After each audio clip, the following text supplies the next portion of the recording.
ser forte como o sol. Em nome da mãe, aprenda os encantos de uma lua. Em nome do irmão, aprenda as virtudes de um cristão.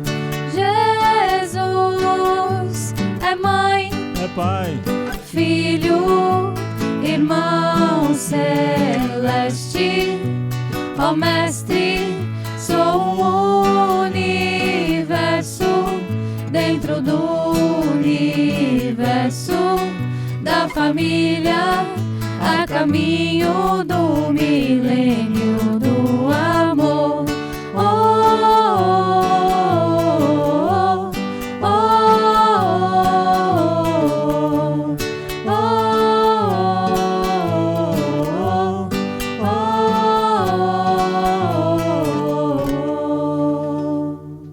Oi, gente, começa agora mais uma edição do BSS Cast. É muito bom estar aqui com vocês. Eu sou Natália Mota. Eu sou o Edson Filho. E hoje nós estamos de volta com a nossa série da Oficina do Sentimento, que muitos de vocês já acompanham. Quem não acompanha, está aqui pela primeira vez, sejam bem-vindos. Hoje está aqui conosco para falar dessa série a Ionara Rocha, que vocês já conhecem. Oi, Ionara, muito obrigada pela participação. Oi, tudo bem? Aqui também está conosco hoje a Cíntia. Cíntia, muito obrigada pela presença. Obrigada pelo convite, feliz de estar aqui. E hoje nós temos aí a ilustre presença do nosso querido Antônio. Antônio, muito obrigada pela presença. Faz tempo que o Antônio não participa aqui com a gente, então eu quero agradecer aí a sua presença, a sua participação aqui conosco hoje. Muito obrigado pelo convite. Nós que agradecemos. E hoje nós vamos falar de um tema muito interessante. Vamos falar sobre vergonha. Quando a gente ouve a palavra, assim, a gente fala, ué, mas o que a gente vai falar de vergonha, né? Aquele negócio de ser, eu tô com vergonha de falar que tô com fome. Não, nós vamos falar aí de uma coisa muito além do que a palavra pode nos dizer. Tem tanta coisa por trás desse tema, não é, gente? Que eu começo pedindo a Ionara. Ionara, vamos começar explanando aí. O que a gente pode começar a falar sobre essa palavra, vergonha? É um tema problemático no sentido de que esse sentimento, essa vergonha, né, ela causa males e não é assim mal-estar, ela pode causar depressão, ansiedade, fobia social e problemas até de cunho sexual, como problemas de impotência sexual. Ela pode gerar até o suicídio. A vergonha é um problema que é pouco explorado, né? As pessoas não falam muito da vergonha. E aí, por exemplo, uma pessoa está com uma depressão ou está com uma crise de ansiedade. A raiz desse problema pode ser a vergonha. E como a gente não aborda muito esse tema da vergonha, muita gente não sabe a gravidade que é uma vergonha. E um outro problema também é quando eu venho de uma geração onde a vergonha era muito dito pelos pais, né? Tipo assim, você não tem vergonha não, menino? Não sei se vocês já passaram por isso. Alguém já passou? Com certeza Claro. eu passei, né? Tudo era relacionado à vergonha, mas de uma maneira mais superficial, né? Sem sabermos o quão profundo isso pode acabar trazendo pra gente, não é? Exatamente. E aí, as questões, né, do estímulo, né? E tem pais que dizia isso para as crianças, né? Que diz assim, nossa, você me mata de vergonha. Isso é muito sério para uma criança ouvir isso, né? Porque aí já entra outros sentimentos que podem estar relacionados a isso. Não que o pai ou a mãe façam isso por mal, eles não fazem por mal. Aliás, todo pai e toda mãe só quer acertar, né? Mas isso são coisas que os pais dessa nova geração precisam começar a prestar atenção. Esse tipo de coisa, falar com uma criança que você me mata de vergonha, pode gerar dores profundas no futuro. E até uma reclusão, às vezes, do desenvolvimento da criatividade, do desenvolvimento da personalidade, não é mesmo? Exatamente. E do problema social que nós temos aí, com muita gente com problemas, com fobias social. E aí nós não entendemos a raiz dele porque a gente não conversa o suficiente sobre a vergonha. Eu não sei se vocês têm alguma coisa aí que vocês, o Antônio ou a Cíntia, que querem colocar em relação a isso. Vamos lá. Tem. Quando você falou aquela parte, né, da criação dos pais, né? Menino, tu me matas de vergonha. Tem muito a ver com a minha geração, né? Foi uma frase que eu ouvi. Não sei até que ponto me afetou, para ser sincero, eu nunca pensei a respeito. Mas eu acho que tem um lado que a gente pode considerar positivo na história. Porque, como você falou, os pais não faziam por mal. E a maneira deles e da forma como eles consideravam que era correta, eles também tentavam nos incutir valores, né? A questão... Por exemplo, a minha mãe... Estou dando aqui um exemplo particular, né? Era mais a questão de eu não mais me comportar de uma forma que não era mais adequada à minha idade. Então, sempre que ela me chamava a atenção com essa frase, eu já sabia que eu estava assumindo um comportamento que já não era mais condizente. No meu ponto de vista, ajudava a me focar, né, nas virtudes que eu já deveria estar desenvolvendo, mas que ainda não estava ou que talvez tenha simplesmente negligenciado, entende?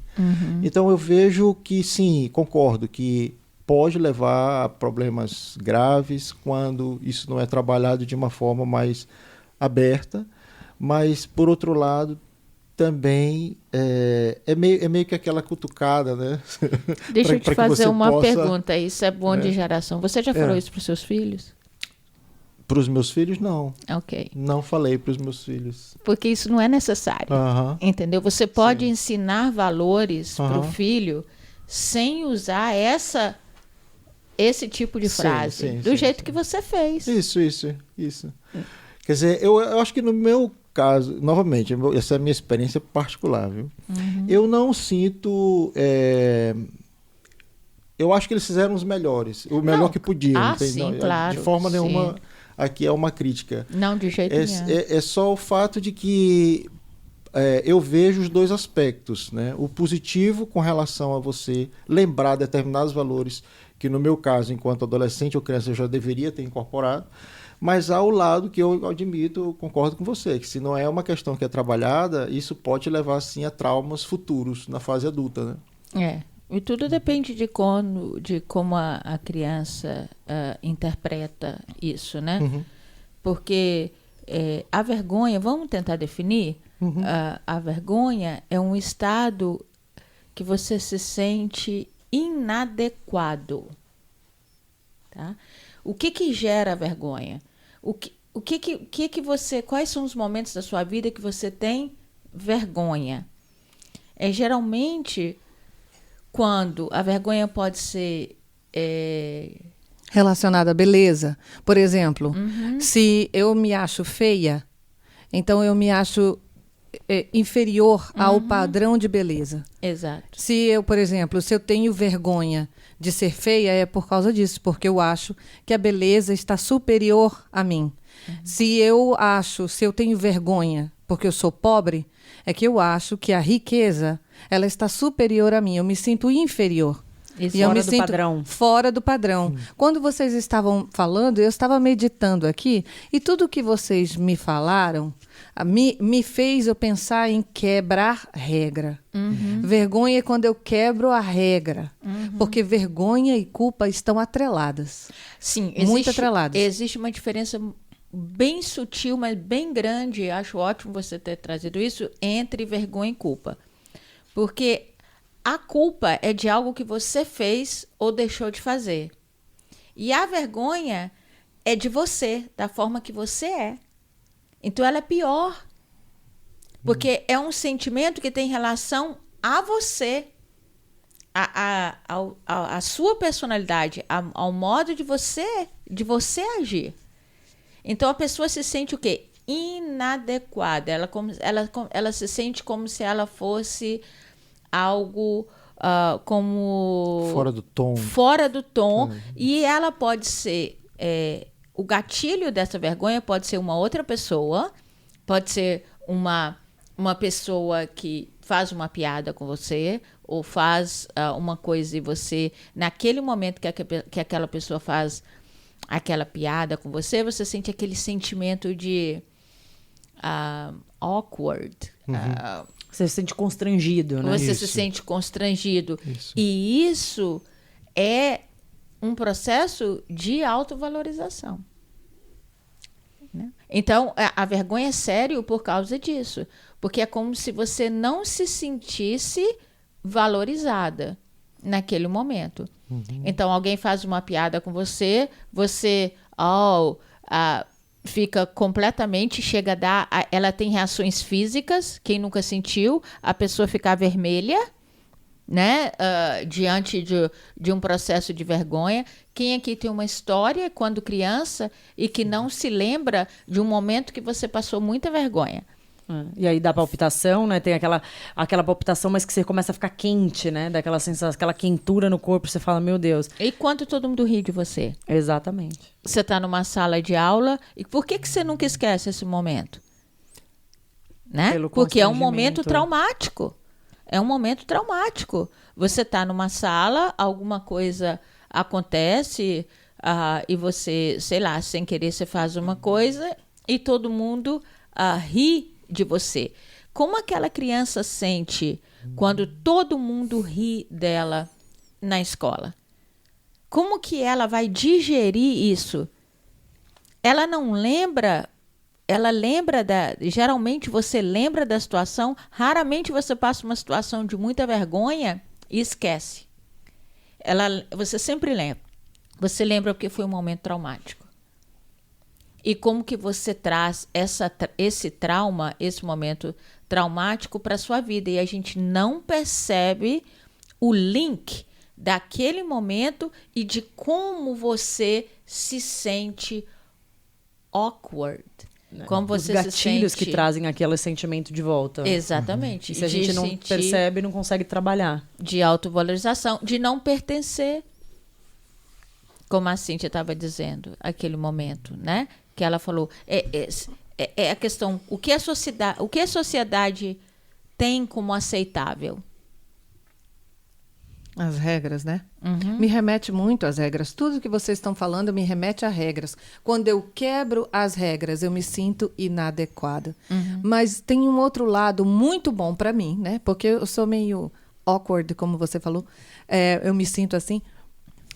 Eu vejo um lado muito bom da vergonha. A vergonha tem muito a dizer sobre o nosso caráter. Por isso mesmo. Porque quais são essas regras que eu me sinto inadequada, que eu quebrei? E tem muito a dizer do nosso caráter. Porque, como eu estava dizendo, uma pessoa que ela tem vergonha de ser pobre, ela se sente inadequada sendo pobre, é porque ela se sente inferior à riqueza. Mas esse não é o único sentimento. Tem pessoas que são pobres e que têm raiva, ou que têm outro sentimento, ou que estão ok. Então, não é algo... Isso tem a ver com o caráter da pessoa. Então, eu vou ter vergonha das regras que eu quebro, dos padrões que eu estou quebrando, de acordo com o meu caráter. E isso me mostra uma coisa. Então, se eu estou quebrando uma regra da sociedade, vamos usar a beleza, como eu estava falando. Então, eu me sinto feia, eu tenho vergonha de ser feia, eu estou quebrando a regra do padrão, que o padrão é ser bonita, ok? Mas tem outra coisa também. Como é que eu, como ser humano, não quebro regras, não faço erros? Eu preciso errar. Então, a vergonha, ela faz parte, porque erro não determina caráter. Eu não acho. Erro não determina caráter. De jeito nenhum. Porque eu quebrei uma regra e me senti inadequada, isso não quer dizer que eu não possa mudar. Isso não quer dizer que eu não possa tentar fazer alguma coisa para me sentir melhor. Né? Vamos dizer que eu fiz um mal a alguém, eu briguei com o Antônio, Mas e aí eu sinto vergonha porque isso era uma quebra de uma regra na sociedade, no meu grupo, né? Ou às vezes regras e padrões impostos por nós mesmos, não é? Também. Não é que seja uma realidade absoluta. Exatamente. Mas muitas vezes a gente acredita que o padrão de beleza é aquele corpo malhado escultural, enquanto outras pessoas não têm esse mesmo padrão, não têm essa mesma regra. Exatamente. Então, usando a briga, eu briguei, algumas pessoas, eu poderia sentir vergonha, outras pessoas poderiam dizer, não estou nem aí, outras pessoas não poderiam nem perceber aquilo. O sentimento de vergonha em si, você tem que ver como é que você vai lidar com ele, né? Então, isso aqui que eu falo que é importante, porque é de acordo com o caráter. Então, é muito bom para o autoconhecimento entender por que a minha vergonha é assim. Isso já é um pouco mais profundo, né? Vai um pouco mais além. Vai um pouco mais além. Porque para mim, eu estou quebrando as regras que eu achei que eram quebra de regra. Mas isso aí é de personalidade para personalidade, porque a pessoa... Exatamente.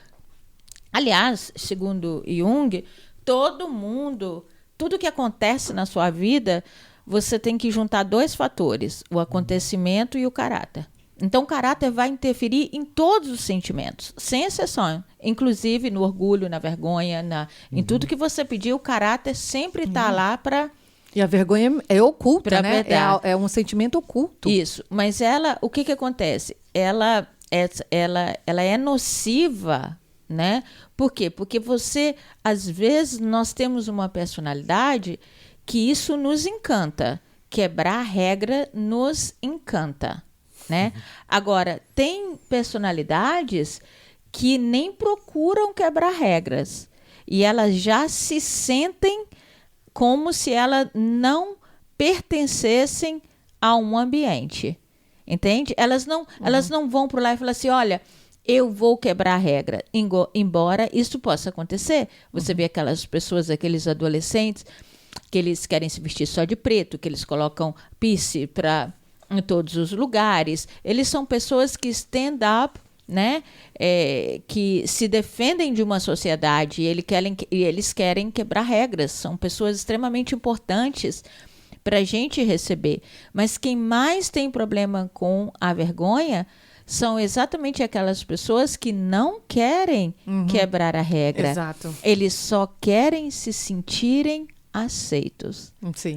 Não querem perder as conexões.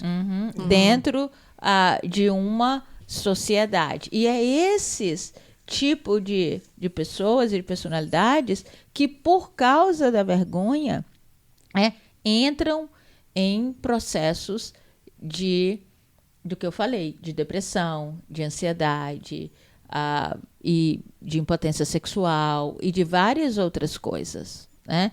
É o que a sociedade considera aceito e eles não terem essa sensação de fazer parte daquilo. Eu acho, ouvindo, né, vocês duas, a Cíntia e a Ionara, deixa eu tentar ver se eu estou me situando bem com relação à questão. Pessoas que têm essa necessidade de pertencer e tamanha aceitação, há um certo equívoco também na história, porque por mais que se tente, você nunca vai ser aceito por 100% da sociedade, né? Não 100%, mas tem gente que não se sente aceito em lugar nenhum. Tem gente que nunca se sente adequado. Nunca está adequado. Nunca está adequado em nenhuma situação. Isso, mas não competiria, então, a essa pessoa, seja quem for, se autoavaliar e concluir de que, sim, vai haver situações em que eu não vou estar adequado de acordo com padrões, sejam de outros ou sejam meus, mas eu preciso aprender a lidar com isso, no sentido de admitir que isso é uma fragilidade que faz parte da minha humanidade ser frágil também. Vamos pegar aqui um exemplo que eu acho que é clássico do Novo Testamento. É um personagem que eu sempre falo que eu adoro, que é o Pedro. Quando Pedro, né, na noite da prisão do Cristo, ele se levanta e diz, não, Senhor, eu vou contigo. Se tu fores, eu vou também, sabe? Me leva junto. E o Cristo olha para ele, né, com a ternura, né, do mestre, do amigo, e diz: mas Pedro, ainda hoje à noite, antes do galo cantar, tu vais me negar 3 vezes, né? E aí ocorre a prisão, a história é bem conhecida, ocorre a prisão, Pedro é o único apóstolo que acompanha o Cristo até o palácio de Caifás, fica lá pelos jardins, meio escondidinho para ver o que ia acontecer. O resto do pessoal já tinha desaparecido, todo mundo. Mas, e quando ele se defronta com a situação, né, e realmente se confirma o que o Cristo havia predito, que ele trai, ele desaparece da cena. Ele sai correndo, não para se esconder ou salvar a vida dele. Ele sai correndo porque ele estava morrendo de vergonha. Né? Ele estava, completamente acabado de vergonha. Há uma outra passagem, e isso aí já nos vem... Mas isso, Antônio, isso aí dá para a gente trabalhar tanto esse tema, porque você entende que Pedro, logo depois disso, dessa negação, ele passa por um processo onde ele larga e volta a pescar. Jesus tem que voltar e chamá-lo. Era esse ponto. Isso era o quanto a vergonha pode ser devastadora se você não souber lidar com ela. Veja bem, Leonardo, esse era o ponto que eu gostaria de chegar, que você já fez muito bem colocado. É o fato de que, no caso de Pedro, sim, ele teve o benefício da ajuda do Cristo. Né? Quando o Cristo o convoca nominalmente, nominalmente, venha que eu estou lhe esperando.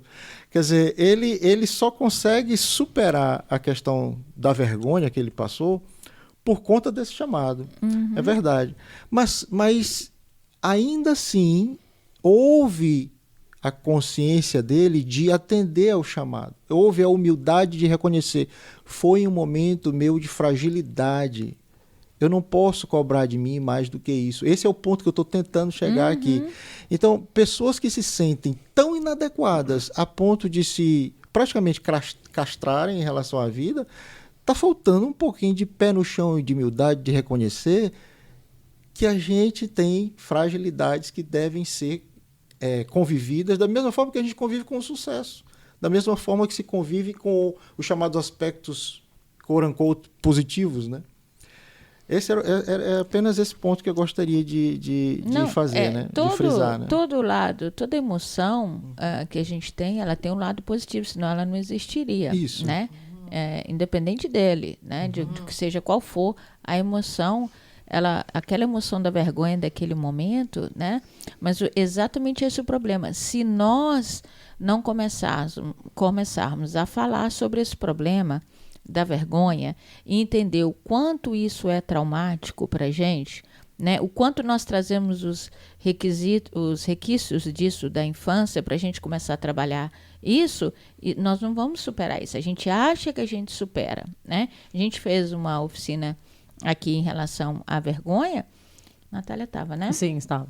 E o quanto de gente que chorou, que reconheceu em si momentos de vergonha lá da infância e que estavam afetando a vida dela hoje. Que ainda tem gatilhos, né? Trazem os gatilhos de hoje. E traz os gatilhos de hoje. E mesmo assim, dependendo de uma situação, de alguém rir de uma pessoa, né? Traz todo um trauma de que quando você riu e aquele mesmo sentimento invade todo o seu peito e você se sente como se você fosse uma pessoa que nem pertencesse àquele mundo. A vergonha é dolorida, porque ela não é um processo gostoso de se sentir. Não é. Ela é desprazerosa. Ela te causa... não é uma sensação boa quando você está com vergonha, né? É um desconforto muito que incomoda, né? Um desconforto que incomoda muito. E uma coisa interessante disso que você está falando, trazendo o exercício que nós fizemos, essa oficina, Ionara, linkando com o que o Antônio também estava falando da questão da humildade, é o quanto nós nós não nos aceitamos, na verdade, com a questão dessas vergonhas. Então, muitas pessoas que falavam que sofreram essas situações de serem caçoadas na escola, no colégio, e hoje elas têm vergonhas dela mesma na questão da beleza. Pessoas que não vão à praia porque têm vergonha de usar um biquíni, porque quando estavam na escola riam dela porque a pessoa era um pouquinho mais rechonchuda, um pouquinho mais cheinha, ou a questão no trabalho, que não era aceito naquele grupo de colegas que é considerado os amigos cools, a galera legal, porque você não tem aquela personalidade pra frente, você é uma pessoa mais retraída. E nós acabamos não conseguindo trabalhar esses problemas, encaixa no que eu estou falando, pela falta de humildade, pela falta de, às vezes, não escutar o chamado do Cristo, ou o nosso chamado mesmo, não é? De dizer, peraí, foi um momento de fraqueza meu, e agora eu posso me recuperar, eu posso trabalhar nisso. E tem que é trabalhar natural, quando... Tem momentos de fraqueza. Exatamente. É natural, é da nossa natureza. Exato. E quando você sentir esse sentimento de vergonha, você interpretar de uma forma diferente. Ao invés de você completamente se alimentar dele, entrar para dentro ali da sua caverninha e ficar Como o Pedro ali, fez, né? morrendo de vergonha, ou você entender que aquilo é um processo natural, que você não precisa agradar a todo mundo, que aquilo que você está sentindo são coisas que estão vindo do passado, né? Então, assim, parece que esse tema é bobo, mas esse tema é muito importante. E eu vejo também, Onara, que a nossa evolução aqui está correndo risco. Por quê? Pensando nas emoções que nos travam, né? Medo, culpa e vergonha. Medo, culpa e vergonha simplesmente vão impedir a gente de continuar na nossa evolução. Juntos é uma mistura devastadora. E imagina juntos. Você vê gente que tem um medo de falar em público. Na verdade, é uma vergonha. Então, e aí as pessoas entram em qualquer ambiente e sentem como se ela fosse... Por quê? Porque ela está sempre avaliando o próprio comportamento. Dentro da cabeça dela, ela está avaliando e se sentindo inferior às outras pessoas. E talvez ali resida um potencial maravilhoso, por exemplo, nesse de falar, da oratória, e a pessoa não desenvolve o seu potencial pela vergonha. E pela vergonha. Deixa de se desenvolver, deixa de pegar um trabalho melhor, uma posição melhor, um relacionamento melhor, sei lá, sabe, viver a vida de uma melhor maneira. Mas, como nós estudamos a doutrina espírita, nós sabemos que uma hora nós vamos ter que enfrentar Uma hora tem que esse sair do medo, casulo, né? essa vergonha, essa culpa. Uma hora. Ou nessa encarnação, que a gente deveria, né, Já se preocupar de aproveitar, né? aproveitar, porque vai ficar difícil. E aí, ou na outra. Mas uma hora nós vamos ter que enfrentar essa vergonha. Como dizem, a fila lá do outro lado tá grande, então é melhor aproveitar agora. E Olha, quando morrer, perder o corpo, não vai dar para esconder nada, né? Verdade. Mas olha aquelas piadinhas, né? Que são as piadinhas que as pessoas às vezes fazem conosco. O que você... Porque piadinhas é o seguinte: tem aquela personalidade que aceita uma piadinha, tem aquela personalidade que ri com você daquela piadinha, e tem aquela personalidade que não diz nada, mas fica... internaliza e melindra com aquilo, né? Se você se você observar, você vai ter que analisar o seguinte: quem é o termômetro, né? De deixar uma pessoa que aceita uma piadinha, de uma pessoa que estoura com uma piada, e é a pessoa que internaliza aquilo e fica muito chateada com uma brincadeira, que às vezes a pessoa nem quis, porque muita gente usa a piada como mecanismo de defesa, né? Então ela nem quis te ofender daquela forma, né? Mas você se sentiu ofendida porque você teve vergonha daquele momento. Você sentiu vergonha do que as pessoas pensaram de você naquele momento. Mas você não avalia isso. Por quê? Porque você não está em sintonia para reconhecer dentro de você os momentos da vergonha. Entendeu? Você nem percebe que, na verdade, o que te levou a melindrar com aquela pessoa, a ficar extremamente chateada com a pessoa, foi que a pessoa te deu um gatilho para você sentir o sentimento de vergonha. Muitas vezes não percebe, né? Não Esses percebe. gatilhos ficam inconscientes devido a uma vergonha mal trabalhada. Exato, e você sentir aquilo e saber lidar com aquilo sem guardar a mágoa da pessoa. Porque se você não interpreta, não aceita a sua vergonha e falar, nossa, eu fiquei com muita vergonha, né? E entender que a sua falta, que esse sentimento tem a ver com você e não com o outro, né? Ou seja, é uma coisa que você traz. Por quê? Porque geralmente você está extremamente ligada à opinião do outro, ao que o outro está pensando de você. E não ligar para o que o outro está pensando não adianta, gente. É uma conquista e é uma jornada. Não tem ninguém encarnado na Terra que não se importa com a opinião do outro. Isso, nós estamos trabalhando para não se importar a cada dia mais. E temos que passar por situações igual a essa para que a gente aproveite essa oportunidade para trabalhar esse lado. Agora, se não estiver atenta, vai fazer com que a vergonha se torne uma mágoa. Exatamente. Gente, um tema maravilhoso. Se não pararmos agora, vamos continuar falando aqui por horas, mas podemos trazer esse tema numa próxima oportunidade. As pessoas que estão nos ouvindo, que tiverem dúvidas ou quiserem falar um pouquinho mais sobre o tema, é só entrar em contato com a gente. Edson, qual é o e-mail que eles entram em contato com a gente? É o podcast bss@gmail.com. E também vocês podem deixar recados nas nossas redes sociais, fazer o share ou entrar em contato com a gente no privado, inclusive também nas redes sociais. Eu quero agradecer a presença de todos vocês, Cíntia, Antônio e Onara. Muito obrigada pela participação. Obrigada também. O prazer foi todo meu. Obrigado. E nós vamos ficando por aqui. Mais uma vez, qualquer dúvida é só entrar em contato com a gente. Eu sou Natália Mota. Eu sou o Edson Filho. Muito obrigada e até a próxima.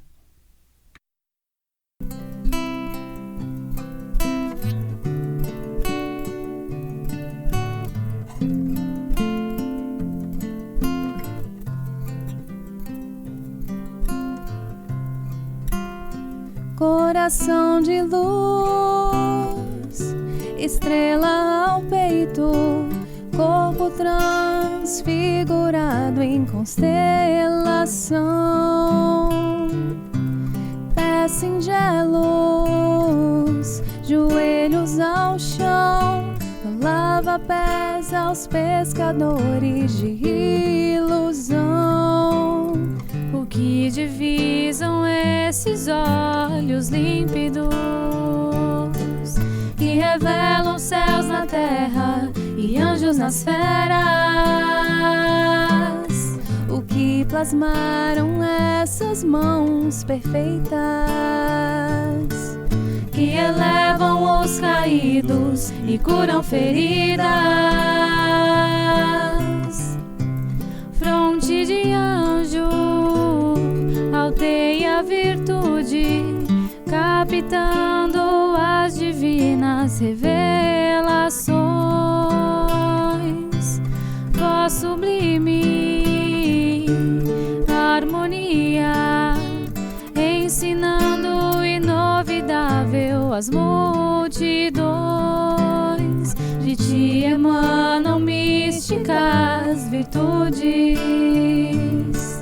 Quando tua boca se abre, Senhor das estrelas, de ti emanam místicas virtudes. Quando tua boca se abre, Senhor das estrelas.